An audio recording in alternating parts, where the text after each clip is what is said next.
Attorney Ray Cartohano atong co-anchor sa Dorlex Sedlex. Attorney, maayong hapon. Maayong hapon, Pumboy Bon. Yes, attorney, isgutalang nausab karon ang pagpaygayon og plebisito. Kung asa, unang gikanayon sa COMELEC nga wala sila'y time ni ining plebisito nga mudungan ni ining ginatawag nga midterm elections. Apan gibutyag man na ni PBBM attorney nga gusto niya nga idungan na lang sa plebisito kining sa midterm elections kining plebisito. Unsay reaksyon nimo ani, Attorney Ray? Well, na may logic no sa statement sa atong presidente Bongbong Ibon, no. So, gusto niyang makatipid. Kay kung i-join man gud nimo ang savings mga almost 12 to 13 billion pesos.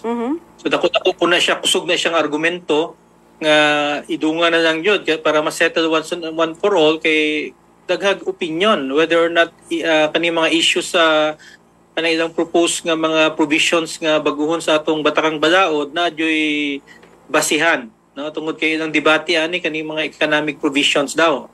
So yo divided ni siya, daghag pros, daghang ni babagani Pumboy Bon. So may maning i-settle nila nga di mo gastos ang gobyerno o katawhan.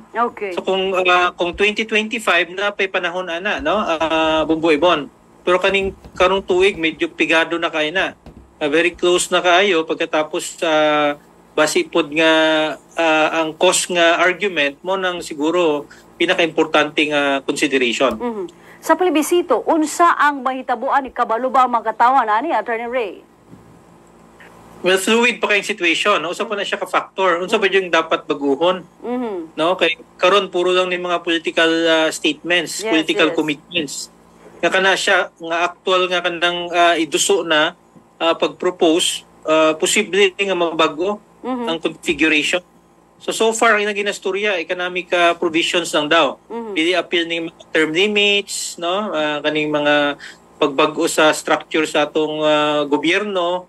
Pero syempre once nga mudagan na siya Bongbong Ibon, ang tanaw na to open all na siya.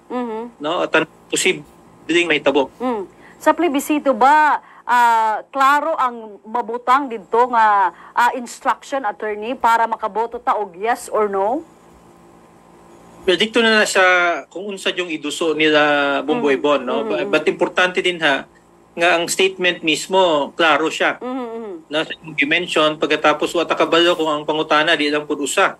Correct. Kung pangutana Bongbong Ibon kabot og 12, magkadugay pagpili. Yes. Sa eleksyon kay syempre labi na ang issues nga komplikado kayo, maguna-una man ang uban, no.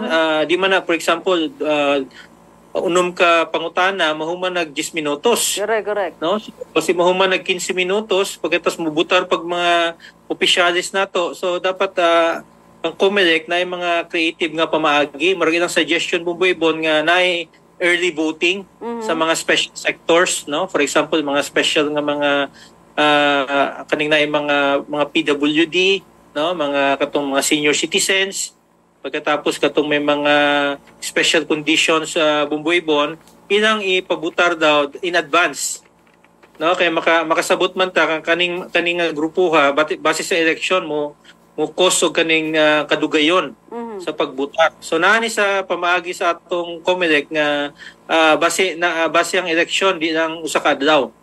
No, posibleng 2 days, but ang unang adlaw mo focus dito sa katong mga handicap, no, mga special nga mga sectors. Basin malibog ang pipila, attorney, no, kay sumala pa ni kaning Senator Laila de Lima, wala na atrasay ani kung matigayon na gyud ang plebisito, moboto na gyud na kana og yes or no, pero wala ka balong uban basing nanit yung mga hidden questions o wala pa na tackle, Attorney Ray. Yes, so dapat simplified ang pangutana. No? Di man ang tanan nga mubutarana nakapaminaw sa kaning dagan sa mga argumento. No, di man na Bongbong Ibon na may sektor nga mabala ng issues dul na sa eleksyon. So dapat ang pag-craft sa pangutana very straightforward, klaro, no? Nga moingon kag yes mo nimong punto de vista, no? So challenge na sa atong COMELEC pod Bongbong Ibon nga ang pangutana, no, kanang masabtan sa kadaghanan. Kaya base pila attorney mga English unya dili to makasabot ang pipila nato ka mga botante. I'm sure na nasa translation nga portion. Okay. Siguro ang official nga pangutana na lengguwahe nga English. Okay. Pagkatapos na mga translation siguro na sa atong national language. Tapos base siguro namin na kanang mga regional nga mga dialects na to. No? Bumbaybon tungod kay labi na importante kay nga sektor katong uban nga medyo limitado ang kuan ang edukasyon dapat ang ilang local dialects or language na dikto no nga masabtan nila or ambot lang base maingon ang COMELEC nga base na ay translator no bumbaybon dikto sa mga so kani siya something nga new man gud ni siya no bag-o ni siya sa atong kuan atong kani atong history sa atong nasod kani mga plebisito no talagsaon na ni siya sa mga generation may tabo lang once in a generation siguro ni Bumbaybon. So daghang mga siguro limpyuhon nila nga mga issues no klaro sa katawhan ang ilang pagpili. Unsa negatibong epekto ni ini sa pag-angkon og plebisito Attorney Ray?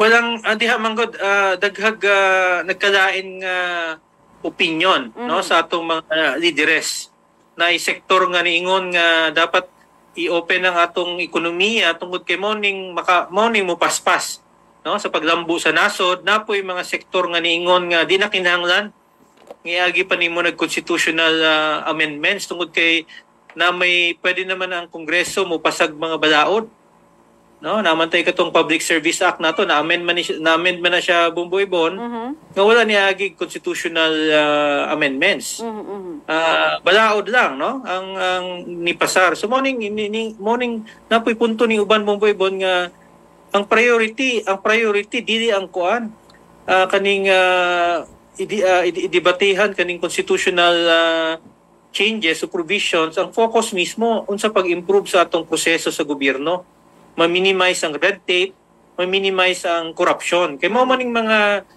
identified daw Bumboybon sa mga negosyante nga langyaw nga di sila ganahan mo transact og negosyo sa Pilipinas. Di mo man daw sila niingon nga kaning mga restrictive provisions sa atong batakang balaod.